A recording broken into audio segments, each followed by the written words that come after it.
The bell tolls. The midnight hour is upon us. It's time once again for two internet strangers to discuss the good and evil of the horror genre. So sit back, relax, and enjoy the terror within the Hallow-Holics Anonymous podcast.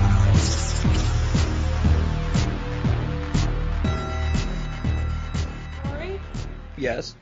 I didn't write a skit for this episode. Say something ironic and horror related to start off this special month. Happy Halloween, everybody. It's October 11. I don't know if we need a skit, but I think we can complain about Halloween for a second. Okay. Hi, I'm Maddie. And I'm Corey. And this is Hallow-Holics Anonymous. So, I don't remember if I mentioned... Wait. No. Oh, What fuck. Yeah. A show dedicated to all things horror and occasionally Halloween. Man, we're off our game. Oh, for sure. So, I dig Halloween as much as the next guy. I never dress up. I'm sure I've told you that before, because it's the one day I can walk amongst the normals and feel like a normal person. Yeah, that's the same thing what Voltaire says. Oh, I'm not fancy enough to know that, but probably. Oh, wait, you mean the singer Voltaire? I mean the cheesy singer, yeah. Yeah, I'm sure that's where I got it from, actually, if we're talking about him.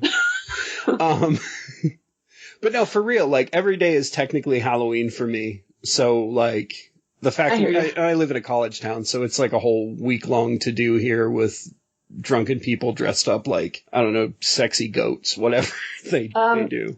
I'm sure every day would be Halloween for me, too, on the outside as well as the inside. If, when I was 12, I told my parents I wanted to be a goth and they didn't look me point blank and say no.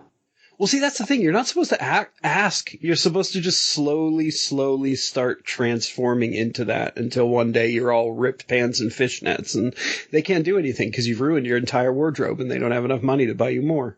Well, I wouldn't have gone with the ripped pants and fishnets. I was more into the Fairuza Balk from The Craft look at the time. Oh, okay. Glam goth, I guess you could say. Yeah, I was more the dress up like a punk rock zombie kind of goth. Well, no. Death rock, as the kids would say 30 I years enjoy ago. the music, and by the way, thank you for introducing me to Skinny Puppy. I finally listened to one of their albums. Oh, that's right. You liked it? Yeah, I loved it. Which record was it again? The Singles Collect. Oh, I have no idea what's on the Singles Collection, but I'm sure it's good, because I like pretty much their entire catalog. Sometimes I have to be in the mood to listen to some of it, but yeah, that's great stuff. It's Texture, Warlocked, Dig It, Censor, Assimilate, Stairs and Flowers, Inquisition. Does any of this sound familiar? Oh, a lot of it does, yeah. Okay. Assimilate is a really, really good song. I like the sort of rolling beat it's got going on through it. Yeah, apparently we don't have any American listeners. What's that about, guys? Yeah, seriously. Not that you can hear us because you're not listening. Maybe we're like ASMR for them. Maybe it's all your horror pack that really... Could be. It doesn't matter anyway, because we're not doing Horror Pack this month. Yeah, we're not doing it this week because we can't remember if we did this one already or not. We can't remember anything. We're a bit of a mess. I feel like we didn't, but let's hold off. Yeah. Let's hold off. I'm always very disappointed with the October Horror Pack, so... Yeah, I guess we should kind of mention this October's theme, since we always try to do a kind of ambitious theme, and unfortunately, neither of us are very ambitious right now. It's going to be Found Footage-Tober. All sorry, found everybody. footage style movies all month. Yeah, we went old school and new school this month. We went with Host, not to be confused with The Host, the Korean monster movie. That. You're welcome, because I keep confusing myself with that. Because every time I look up Host, I get stuff about The Host. Yeah, when you suggested it at first, I was like, that's not found footage. Mine's even a stretch, but that one's just ridiculous. Mm-hmm. But no, it's Host, which is very relevant. And we did Ghostwatch, which is very old school and incredibly British. And incredibly awesome. It is pretty good. I'll give you that. We'll get into that later. We'll get into that, yes, we will. But first, we're going to mix things up. This week, we are not doing Horror Pack. We are not doing any horror news. We are not even doing what happened in horror history. Because we have got the return of a game. Or we're bringing back... We're doing a game this week. The scenario game. I don't think that's what we called it. I don't think it had a name. Yeah, I don't know. We'll call it Deadly Scenarios for now. You know, it's the one where I kept trying to feed monsters and you kept killing people indiscriminately. I'm sure it'll go quite the same again. We'll each give each other 3 horror film scenarios, perhaps related to the films we watch and perhaps not. And the other has to figure out how to escape this scenario. Sort of like a choose-your-own-adventure game. That was the game we were planning, right? Yes. I was trying to think of something to say to acknowledge your comment, and I started thinking too hard, and I made it awkward. I'm sorry. We are a mess. It may not be fun to listen to, but it's fun to do. Yeah, it is. All right. So, do you want to throw out the first one, my friend, or do you want me to throw it out? No, I'll start because it's related to my movie. All right. You're at a Zoom party because of the plague that we're all stuck in right now, even though everybody's choosing to ignore it and the world is terrible. That's beside the point. So you're in a Zoom party, and there's a serial killer loose in your house. You've got to get away from said serial killer, but also continue to film. Because that's the only way this works. What do you do? Course. I guess I get a sticky note if one is handy, or a pen and pencil, a pen and paper, whatever I can. Oh yeah, you're at your desk. You've got whatever you need. Yeah. And I write, please call 911. There's a killer in my house, and I hold it up for everyone to see. And then I start kind of wheezing and crying, and I hold the phone up close to my nose so you can see a little bit of a little bubble there, like Blair Witch style. Oh, good. Gross, but good. So I don't think you survived that. Oh, well, shit. Why didn't I survive that? What happened? Well, I think, you're basically just pretending nothing's happening behind you while doing all this stuff in front of you that's displayed on your screen. So if this dude's, ready to pounce back there somewhere, he can see everything you're doing because he can see your Zoom screen. Dang, you killed me quick. I'm sorry. I mean, I usually get arrested in these, so... All right. You are camping in the woods with 2 close friends and one person who was along for the trip, who is a friend kind of one of the other people, but no one really likes him. He's that guy, right? And y'all are roasting marshmallows while he complains that he doesn't like marshmallows. And then you hear a noise, a distinct noise, not quite a howl. It's something undefined, some kind of animalistic noise you don't recognize.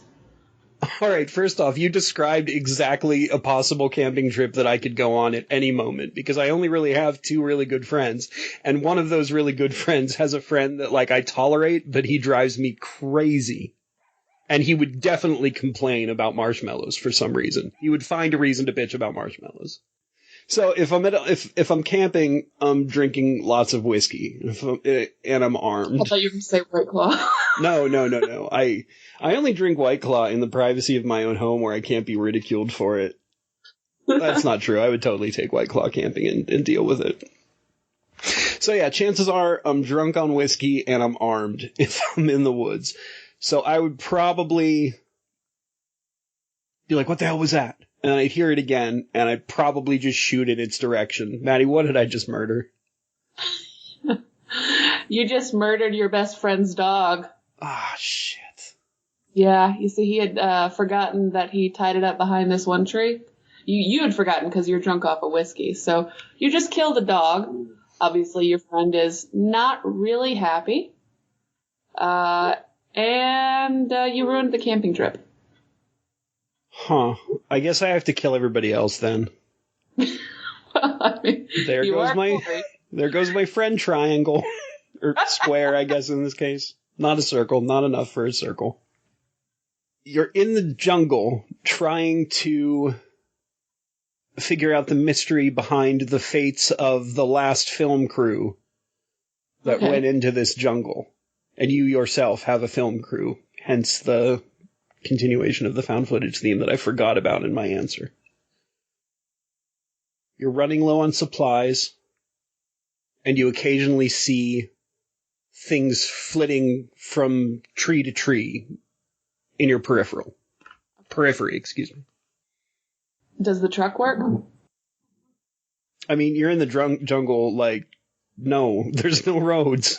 Okay, so we are legit walking through the jungle. Yeah, you probably, took a truck to, the end of a dirt road, and then took a boat or a bunch of kayaks to like where you are now.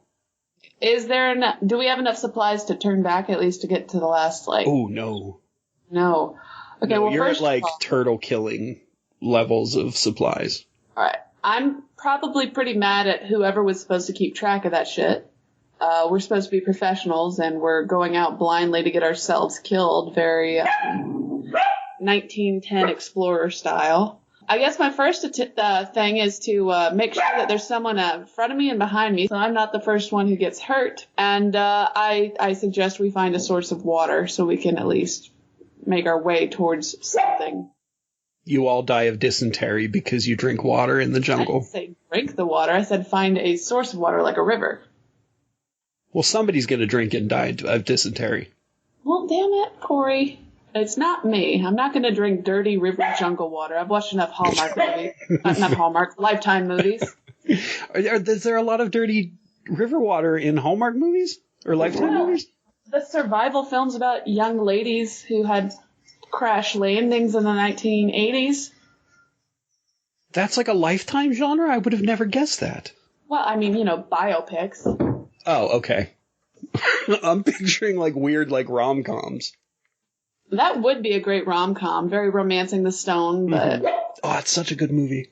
Hey, do you pretend that War of the Roses is the third movie in a trilogy starring the characters from Romancing the Stone and whatever that second one's called?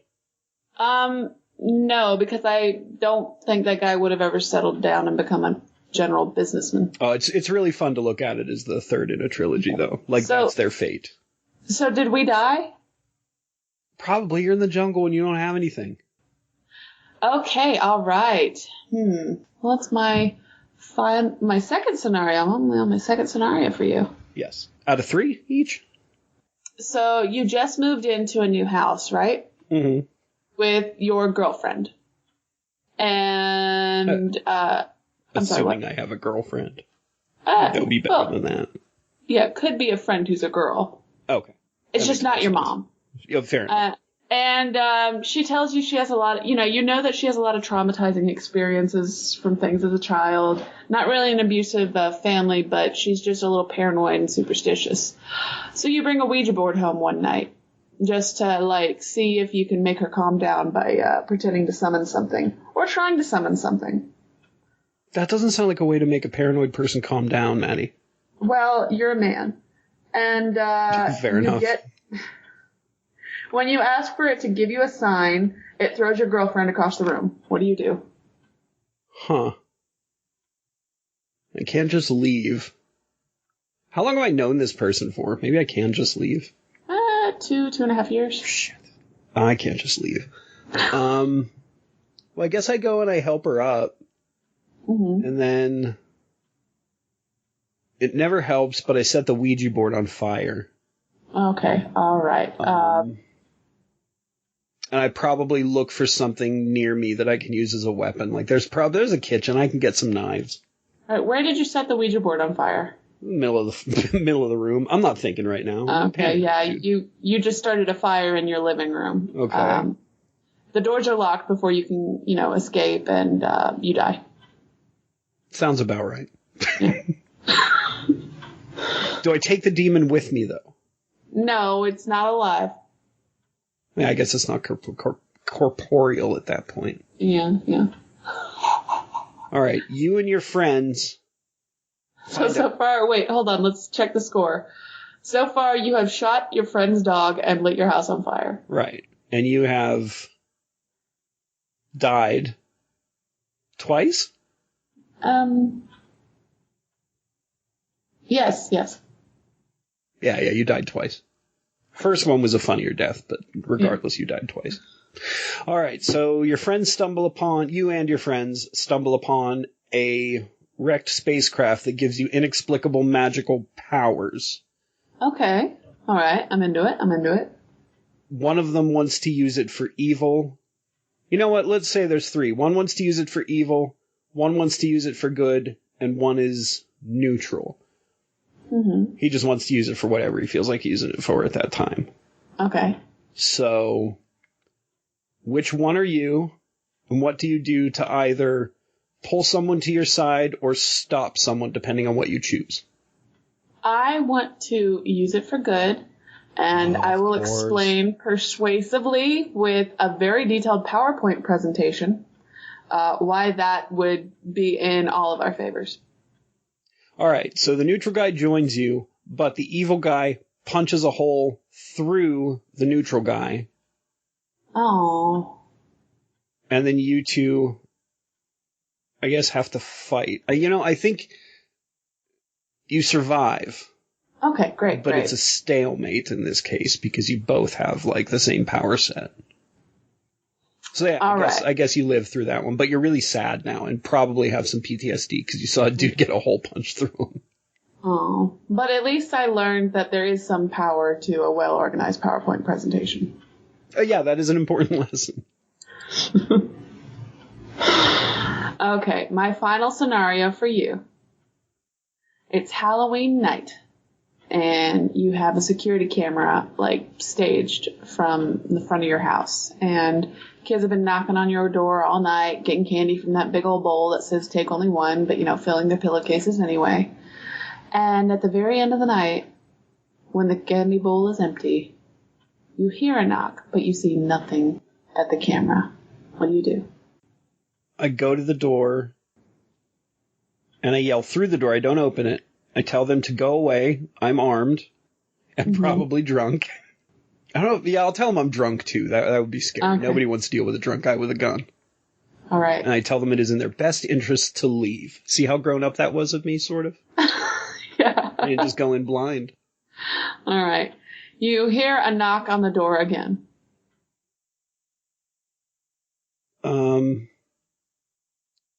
Could I look out a window or a peephole? Yeah, you can look out a window or a peephole. Do I see anything? Nope. I open the door. All right, the ghost of the dog you shot in the first scenario bites your balls off and you bleed out. Too late, puppy. My balls are useless. I mean, not useless. I just can't have kids. By choice.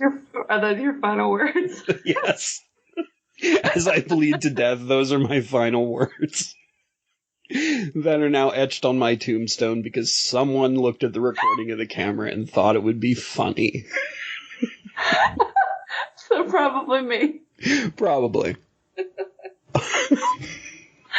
Well, these were interesting survival scenarios. Not our best work. No, but it was pretty fun.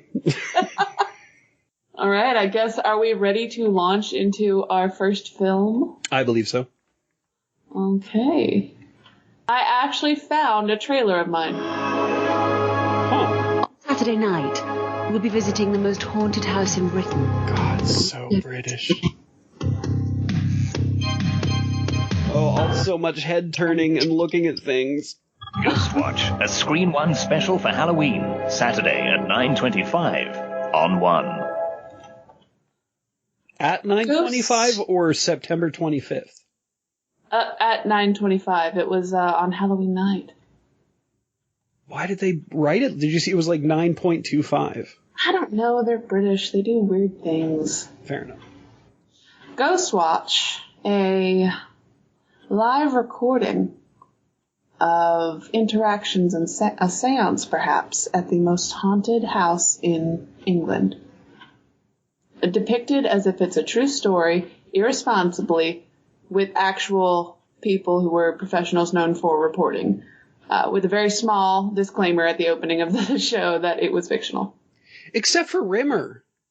Oh, yeah. Like, dude, Rimmer wasn't known for reporting. If I would, and Red Dwarf was huge at that time, right? Yeah, I gotta say, if I saw Craig Charles playing a reporter, I would probably be like, wait a minute. Mm-hmm. But we're also both kind of obsessed with Red Dwarf. That's true. Did he go by his real name in that? I forget. I think they called him Chris. He played a character named Chris. Yeah, that's what I meant. So Craig Charles would have tipped me off, yeah.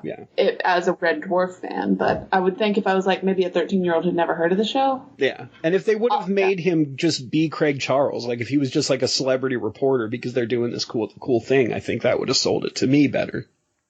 But it did sell to a lot of people, especially because they had a live phone number to call that worked.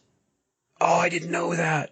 Yeah, it worked. And since it was really, really busy that night, people were also on hold a lot, especially towards the climax of the special. So that it added even more of a kind of disturbing feel to it to a lot of people. And much like a certain famous radio broadcast we had in America, some people went a little overboard. In fact, shortly thereafter, there was even a teenager he had mental issues who did kill himself because he thought Ghostwatch was real. I didn't want to look into too much of this stuff because I wanted you to be able to tell me, but I do remember briefly coming across some people taking this seriously, and I'm not surprised at all. Mm-hmm. Well, they had even considered perhaps not even airing this on BBC when they did, but they ended up going through with it. And after that one guy, committed suicide, his parents tried to sue. They did sue, and I think there was a settlement. I'm not quite sure what the results of that were, but they did admit, pretty much that it was a traumatizing experience for some people. Yeah. And that disclaimer was so small, on purpose. Mm-hmm. Yeah. And it was a nightmare for me and you to find a copy of this in these past couple of weeks because it had been on Shudder for the last year until they just suddenly took it off. Yeah, it's funny because the exact same happened to me with another movie I'd like to do this month, the WNUF Halloween special, which is very similar. That. Me too. Well, I like the commercials in it more than the main story, but yeah, me too. WNUF had been on Shudder forever, and they were planning on releasing 2. There's a Kickstarter for it that looked like it was doing pretty well. I think it's still happening eventually. Mm-hmm. But just like Ghostwatch, when I finally decided to watch it, I couldn't find it anywhere. It was off Shudder. It was just gone. And Ghostwatch was the same thing. We had to resort to nefarious means to find this because it was just gone. It wasn't on Amazon anymore. You did have to get involved in a few back alley BBC deals. I did. It was the things I did for this movie are shameful, Maddie. Shameful. Nothing new there. One of my favorite elements of this, which is, it's about, there's a paranormal psychologist and a news reporter in a live studio with a whole, calling line for people to call in and tell stories while they have a remote broadcast of another reporter in this family's house where they do reports on this ghost that's been tormenting these 2 little girls. One of my favorite bits is how bored Michael Parkinson was from beginning to end. Mm. Even during the climax of the story, which spoilers, it ended up being a nationwide seance and things started going crazy because they had been broadcasting this all over the country. So the they idea basically caused the ghost apocalypse. Pretty much, yeah. But even at the very end when the lights were going out, Michael Parkinson was alone in the studio. There was a storm blowing his hair. He was like, it appears the lights are off and I'm all alone. The world is ending. Good night, I suppose. It was almost like he was going to make himself tea. It was very, very chill. Back to the phone thing, though. I'm really surprised that line was actually open because that phone number looks so fake. Well, it's hard to tell with foreign phone numbers. I don't really know the layout of those because ours is usually just 1-800 or 900. Mm-hmm. And this one had the same. Well, this is what got me. It had the area code 3 numbers, 4 numbers, like an American number. And I didn't think England did it the same way. I'm not exactly sure how they did. Just because of you've got to dial an international code or something. I don't know. But yeah, the phone number looks super fake to me, but it's interesting that it wasn't.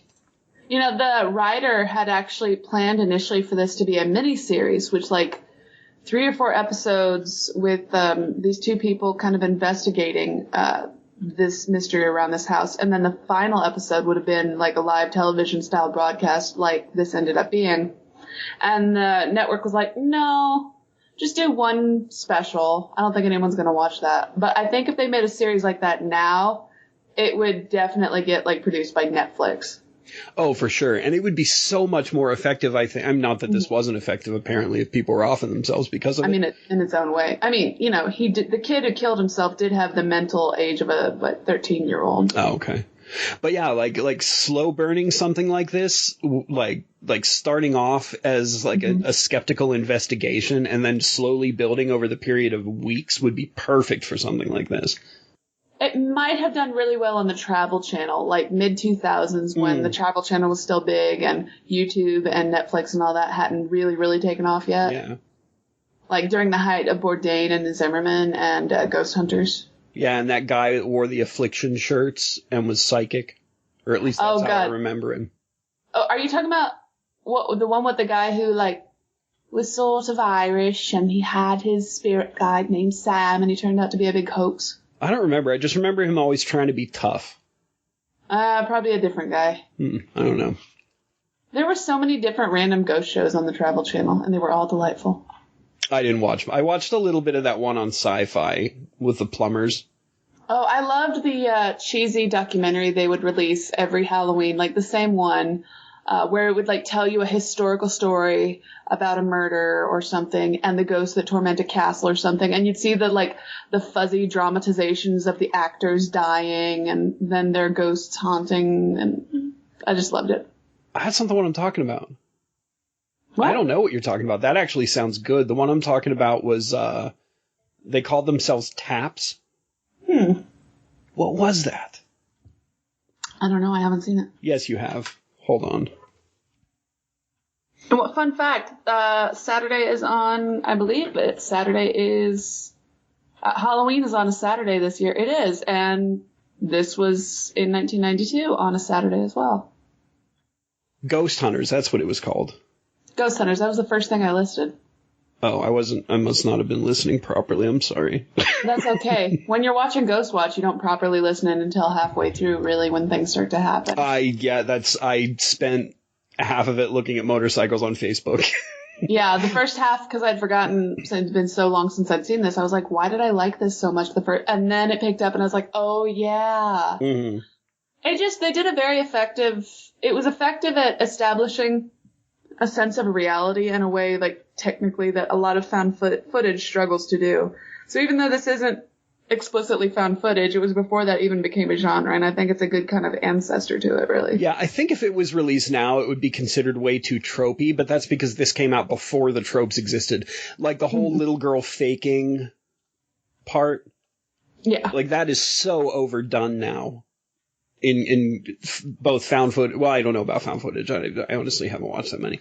But like, there's somebody who's always like faking in ghost stories, you know, and they're usually found out in the halfway point, and that's what happened here. But I realized I couldn't complain about it because this is probably one of the first times it ever happened.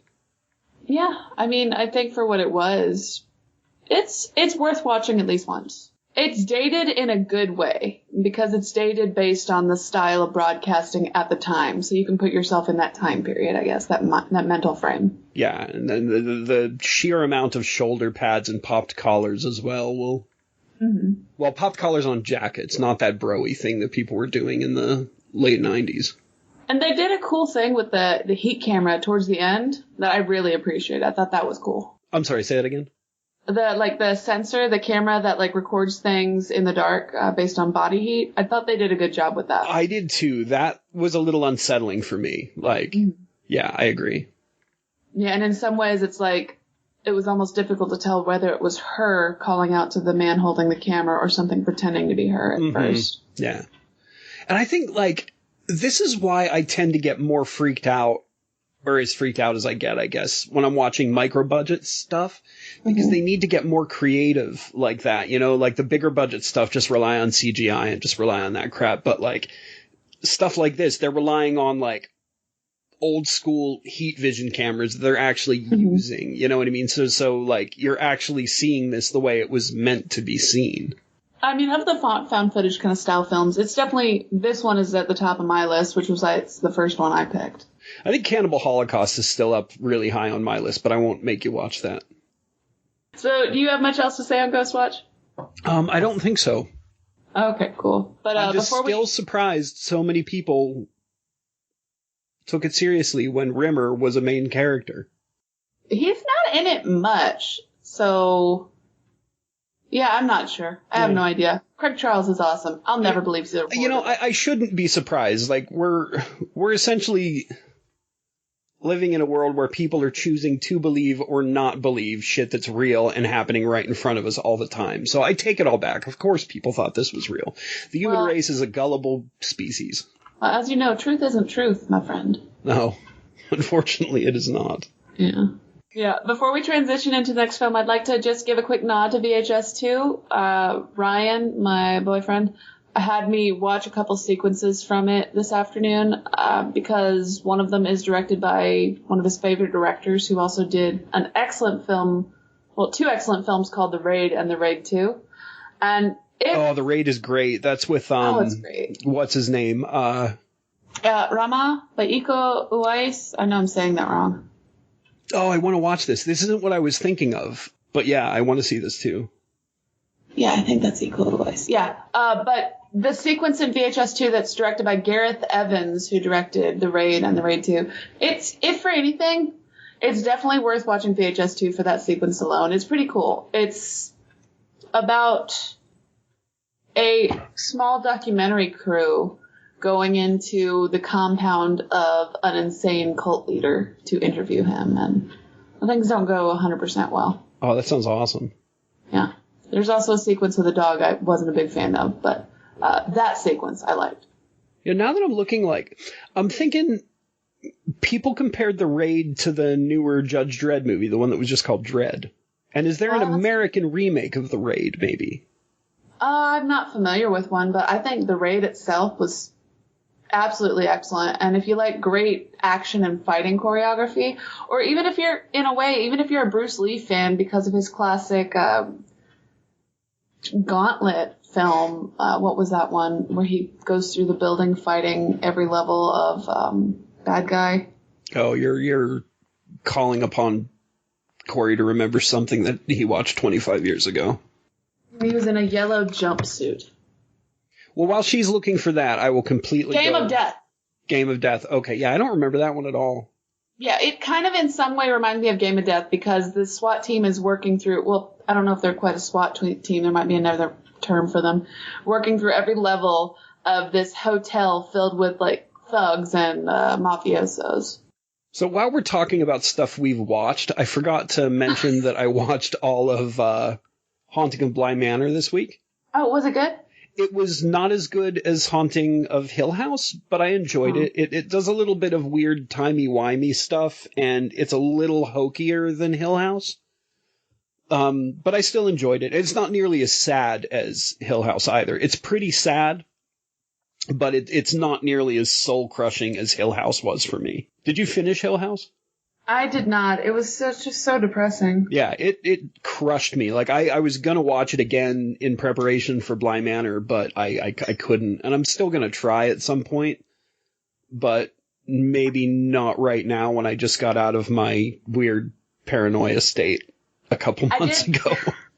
I did watch that new Adam Sandler Halloween movie on Netflix, and, I think it's family friendly, and it's better than Adam Sandler's bad movies. It's not as good as his good movies, but it's like right in the middle there. It looked a lot like it was basically Ernest Saves Halloween or something. No, because Ernest Scared Stupid is a masterpiece. That's what it's called. It's been a long time since I've seen an Ernest movie. There's not really anything supernatural in it, even though the trailer gives you the impression that there's something supernatural. Yeah, it definitely made me feel that way when I watched the trailer. While I do wish, I wish there had been something supernatural to it. I think it would have pushed it over to the edge into something really memorable. I still enjoyed it, and I think it's worth watching. Mm-hmm. I mean, I don't hate Adam Sandler like the internet wants me to. I don't love him, but I'll give it a shot. I'll probably watch it closer to Halloween though. That's probably a good bet. But before we talk about that, because there's typing sound. Hi. Hey. Hi, guys. Hey, guys. Rena. Caroline. Hi, Teddy. I felt so bad for Let's do a shot glass to us. Hey, everyone, get in. 3, 2, 1. Have you ever done anything like this before? I've never done this over Zoom. Obviously, we're not physically together, but there's no reason why Spirit can't communicate over the internet. Nothing's gonna happen. Visualize us sitting in a circle Spirit, we invite you to use us to pass on any communication. Is there anyone there? Please come forward.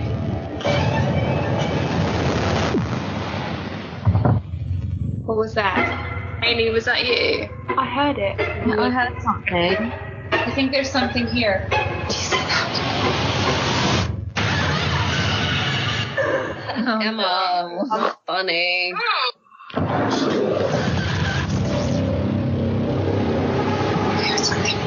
Yeah, we've connected with something. We gotta keep going. We gotta talk to it.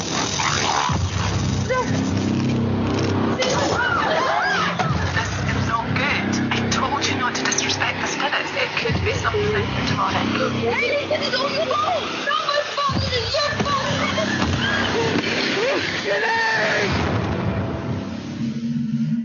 Emma, turn the filters off. Come on.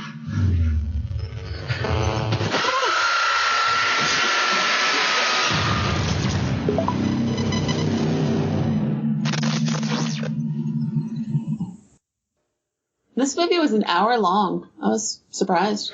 I was happy about that. I think that sometimes they have a tendency to overstay their welcome, but I don't think this one did. So, at first glance, Host, not The Host. If you look up The Host, you'll get a slew of wrong movies. One that is really good, one that is probably terrible, and I don't think it's actually out yet. Well, there's so many movies called The Host. It's true. So, at first glance, Host is about a bunch of insufferable 20-somethings treating an older lady poorly until they get attacked by demons. And that's what it is. Like, these people are all super annoying. I don't like any of them. Well, I felt kind of bad for Teddy. Yeah, but even, like, his just, like, oh, look at me. I'm gonna humble brag about spending my quarantine in a mansion while I'm blowing vape smoke at my webcam. I will admit the man bun was... Yeah, you know what? And as somebody who had a man bun for years, he gives us a bad name, and so does his man bun. I enjoyed it. Like I said, or like you said, it was only 60 minutes long. I thought it was good. It didn't overstay its welcome. The premise interests me as someone with like a passing interest in like magic and ghost stuff in real life. I think, and Ghostwatch was like this too. Like it's really interesting when people discuss how technology plays a role in spirituality or in the spiritual. In Ghostwatch, the entire country basically performed a seance, like Maddie was saying. And in this, over Zoom, these people summon a demon. In short, the British never learn. I don't think anybody ever learns at this point. I think we're all just super dumb. Oh, I lost my train of thought. Shit. I would have liked more my favorite character was the older lady who didn't have much screen time. I would have liked more from her side. Did she even get a fate? No, she called them and she was, they managed to get her on the phone and she was like, "Oh, that's not good. I told you not to mess with the spirits." And then their phone was cut off before she could help them. Yeah, that's what I thought. So we just don't know what happened to her. Well, she didn't disrespect the spirits, so. Well, she was probably more capable of handling them than the girls were. Wait, no, something did happen. Something fell over in her house before she lost internet, and then they called her. So I don't think it was a matter of like, I think the spirit showed up because it was being disrespected, but I think everybody involved were targets then. You know what I mean? I think it manifested and then it didn't matter. Well, but it didn't kill her. We would have seen that. I think that's ambiguous. I think she's probably dead too. I don't think she's dead. All right. Well, fine. I think had I watched this movie, this is like the first quarantine horror movie. This came out, I don't even remember, but like early summer, like in the beginning of all this, in the beginning. Pretty much, someone was like, "All right, let's get together for a weekend. I think we can make a movie off of this." Yeah, something like that. I think had I watched it then, it wouldn't have been as good to me. But watching it this week after sitting through so many Zoom meetings and like in the last few months and having my mind always wander to like what if something popped up in somebody's background? Would I tell them? Would I want to freak them out? Oh, look at this person's fake background, and the way they're floating in it makes me really uncomfortable. You know what I mean? I had a lot of time to get used to how weird Zoom can be, and like how annoying filters are. Just say, I've been in a couple Zoom meetings for my RCIA classes. I think it's really rude to just put for example, a Hawaiian background on behind you when y'all are having a meeting. It's distracting for people. Any kind of background, really, to do that. I just think if you're not playing around, if you're doing something professional, just don't do that. I generally agree, but it's a lot of those backgrounds are there for people who don't want to like show their room. You know, I don't mind. Yeah, but like, it seems to me like they're just playing around.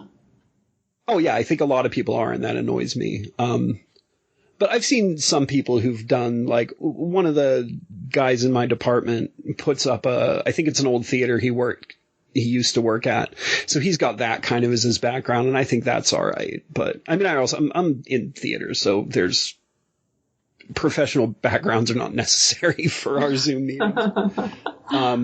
I normally just have my Chromecast going, so my background is some random picture. Like right now, it's a bunch of tulips, which is funny for me. But anyways, back to Host. So yeah, everybody's insufferable, and I don't think it would have, I'm sorry, I'm rewinding my brain. Wouldn't have affected me had I not been involved in so much Zoom stuff. Well, let's just all call it what it is. It's all Jenna's fault. Oh, it's 100% Jenna's fault. Yeah. But, I mean, I would have done the same. Well, I wouldn't have lied like that, but I wouldn't have taken that seriously. You know what I mean? Like, I would have... Like, anytime I've gone ghost hunting, I'm there for fun. You know, you do those Zoom parties for fun. So you're not going to take it 100% seriously, no matter what somebody says. At this age, not being 16 years old, I'll be honest, I wouldn't conduct any kind of seance, even over a Zoom meeting. So if, like, I wouldn't have done that, I wouldn't have been in the scenario in the first place. Oh, I would totally still do a seance if I could. I was just thinking about that the other day after watching the movie. I'm like, I'd dig on a seance, and I'm almost 43.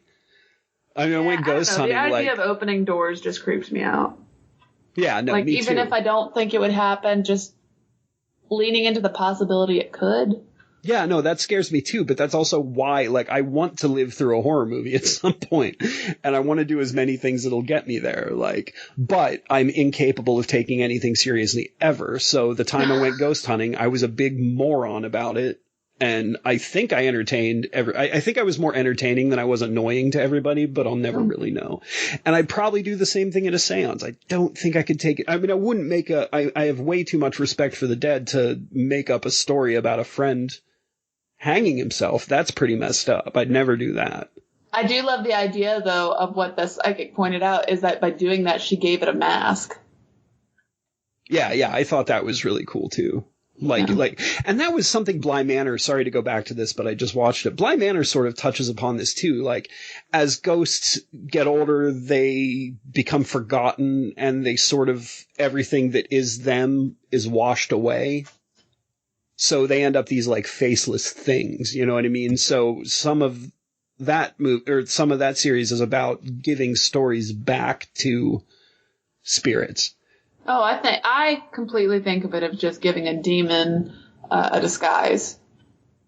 Oh, yeah. But it's a similar idea. Like, she gave that demon that story, which was his doorway to get in. You know what I mean? Exactly. Yeah, and it gave energy to everyone else, even if just for a moment. Yeah, it's why the other character kept seeing the like hanging legs and stuff, which was very effective and very cool and very simple. Yes.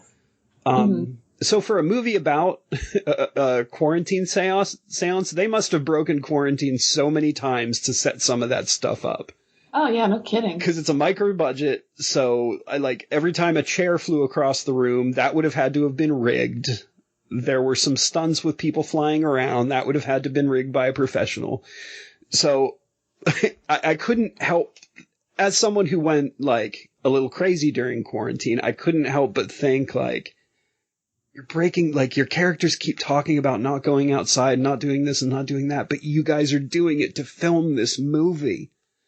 It's hard for me to put myself in that mental headspace, mostly because I work in retail, so we didn't get a quarantine. Well, yeah, We've just been working through all of this and interacting with hundreds of people a day since it started. So. Yeah, I dealt with people every day too, delivering food. My main job was stopped in, I think late March, but yeah, I was out there. But yeah, you're completely right. Yeah, but still, like it's weird to me. Like even when I was quote breaking it, I was out there, masks on, staying away from people as much as possible, and it was a lot of like really close up shit would have had to happen to get some of those shots. Mm-hmm. So it threw me off a little bit. Like I don't think it's a bad thing. I'm sure they did everything right, and I'm sure that they were all masked up and like I may be tested. I don't know, but. Actually, I wonder if this would have been better as a part of a series rather than just a standalone film, though. I don't think so. Like an episode. I think it would have been standalone was better? Yeah, I think that this one, if it was any longer, I would have lost interest. It's the exact opposite way I feel about Ghostwatch. I think Ghostwatch would have been more effective if I got more of it. Mm-hmm. But Host is more effective because I'm getting less of it after dealing with similar... No, I meant as part of an anthology series. Oh, so this would happen, and then we'd see like something else happen to somebody else in another Zoom meeting? Well, it'd be a different it'd be like an episode of Black Mirror, for example. Like a show like that. Yeah. I mean, I don't... I'm confused. Are you saying you want more from the world, or you just want this to be a series with different shows in it? Yeah, I just want to see this. I'd like to actually see a because they make more short movies. Oh no, I understand that. I'm just shut up. I'm just saying if it was like Outer Limits style, Black Mirror style, I'd like to see a series that played around with the idea of experimental filming, like found footage style like this, and just other things along the same line. I just don't know. I feel you now. Yeah. I think it would have found a wider audience, is what I'm really saying. Yeah, I think that's kind of the tragedy of the anthology, though, isn't it? Like, Masters of Horror wanted to, like, in its purest form, it wanted to give directors an hour to do whatever they wanted to, and then they go and screw over Takashi Miike, and it sort of ruins everything going into the second season, and it just ends up being a not great show. I think that you're right. If somebody would just be like, here, do what you want, I would watch the hell out of that. Mm-hmm. But I just think that, like, because you need budgets and producers and all that stuff for something that big, maybe Shudder could pull it off if they got their shit together. Yeah. I would love it. I'd really like to see Shudder, like, expand. Like, if they could work with Blumhouse, maybe they could make something out of their channel. I mean, their originals aren't bad. I mean, most of it, like, I think their originals are all taken from other. There's a really good, I think it's Maori, zombie show. Mm-hmm. And it's actually really, really good. But I think they're taking it from, like, I don't know, is BBC in New Zealand or whatever?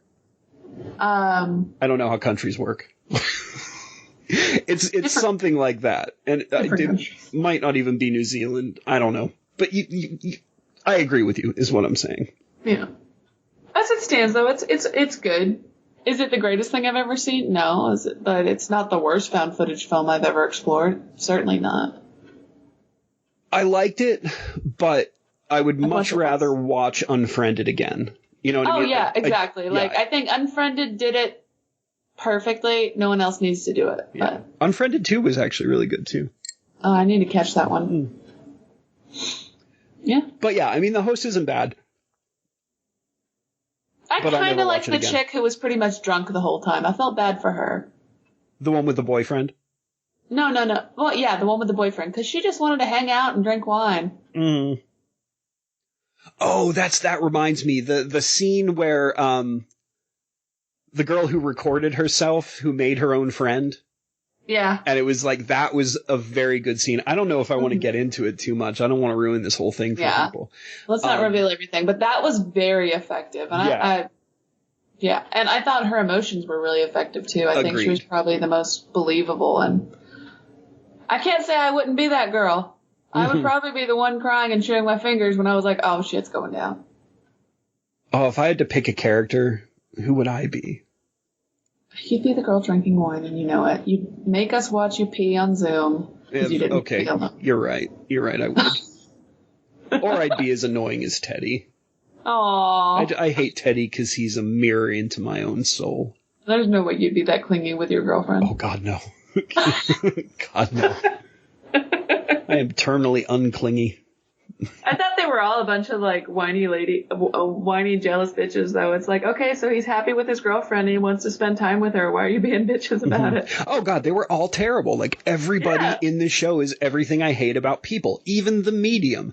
Like, that psychic. Like, you could just feel the super passive-aggressive hippie dripping off of her. Oh, I hated her. She's like every other middle-aged woman you meet in Austin. Yeah, that's another reason I've never been to Austin. Have you ever seen Portlandia? She's like those ladies who run the bookshop. Mm-hmm. Yeah, exactly. So that was Host and Ghostwatch. Yes, it was. So watch them if you want. Or no. No pressure. Just, do you, boo. Yeah, we wanted to start this off light and easy, and I think we did. And you won't get motion sickness from either of these. No, and that can be a real problem with some found footage films. Yeah, which I'm pretty sure Maddie is making us do this month. Are we doing that next? Blair Witch? Yeah. I think we'll save that trilogy for the final episode of October. Okay. I was going to say, if we're doing Blair Witch, we're doing all three. So, do you want to do... Oh, wait, we should sign off first. Or no, we tell people now. That's right. Yeah, we tell people. We're sorry that we did not hold through on our commitments to the last episode. We did watch the movies, but life got in the way and then October hit. Yeah, but it's still coming. I mean, we've got 2 movies locked and loaded. We might as well still do them eventually. We watched them. We did our notes. We're ready for it. Well, maybe you did your notes. Whoa. I have to hastily scroll mine an hour before we start every night. That's my secret. All right. I really want to watch WNUF, but do you think it's too much like Ghostwatch to do again? No, I think it's a fun movie to watch. I would like to watch the Leslie Vernon. Oh, hell yeah. I haven't seen that in a minute. I'm totally into that. Let me find the full title real quick. Behind the Mask, The Rise of Leslie Vernon. That's the next one I want to do because I love that film. And the WNUF Halloween special. I'm looking for it right now because I know it can be a little bit difficult to find. It was on YouTube. And how do they pair up? Well, they're both found footage. Yes, sometimes that's all you need. That's the theme all week. Next episode, we will probably plan to bring back another game. I'm not sure if it'll be Deadly Scenarios or not, but we're going to just mix stuff up. We might even bring back Desperately Seeking. I don't remember that one. Excuse me. I don't know. It was that friend of yours we were always dedicating everything to. Scott Valentine? Oh, Desperately Seeking Scott Valentine. How would a movie be improved with Scott Valentine in the lead role? No, seriously, who did we always used to... Steven. Desperately Seeking Steven might make a comeback. So good news, WNUF is back on Shudder. So it looks like we have an all Shudder. All right. If you'd like to check out the blog, I'm posting on it every day this month, whether I want to or not. You can find it at hallow-holic.blogspot.com or hallow-holic.wordpress.com. I post recommended movie of the week, recommended book of the week. I'll do vintage comics. I talk about phobias sometimes. I talk about dedications to actors. There's all kinds of fun things there. And please check it out because I'm posting every day this month and I'd like to at least have something to show for it. You can also find us on Twitter, which I rarely post on, but I do check daily. So if you would like to find us, you can find us there by searching Hallow-Holics or @nowhere23. You can also email us at Hallow-Holics@outlook.com. We've gotten a few emails recently. We'd like to get more. So, tonight the man is just sitting in my favorite chair, threatening to headbutt my mom if I don't tell you to go to podpedia.org. So pretty much just another Sunday night. Yeah, pretty much. And search for our portal, HHA. Man, I feel like I forgot that. Was that right? No, it's at Podpedia, HHA. Oh, okay, cool. Sorry. He scares me and I forget things. He is a terrifying individual. The paper mache mask he just found really suits him, though. Yeah, he looks really pretty in that. Mm-hmm. All right, guys. Thanks for listening. We'll get our shit together next week, and happy Halloween if we don't.